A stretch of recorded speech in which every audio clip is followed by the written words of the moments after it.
Hi, everybody. This is another AEI Ed Talk Minute. This is Dr. Lisa from American Education International in the beautiful and sunny Tampa Bay, Florida.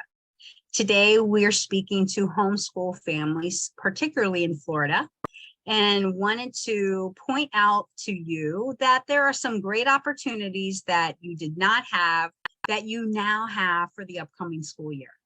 I'm showing you the American Education International website, americaneducationinternational.com, and there is a blog that is published just for you that talks about the different opportunities.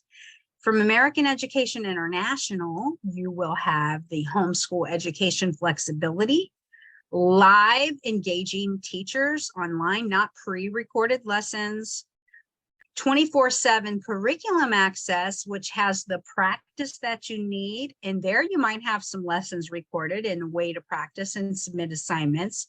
And then, of course, for those of you who are Christian families, and that is important to you, there are Christian education options. You'll notice in this article that there are details of the way that you can choose to operate your homeschool this year.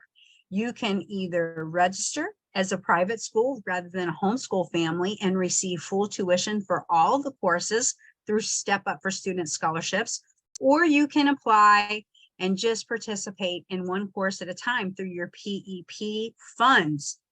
And we would like to have a big shout out to Miss Brenda Dickinson and the Home Education Foundation and thank them for their incredible work in passing this legislation for homeschool families. So this is Dr. Lisa from the beautiful and sunny Tampa Bay, Florida. Thank you for joining us today, and I will see you tomorrow.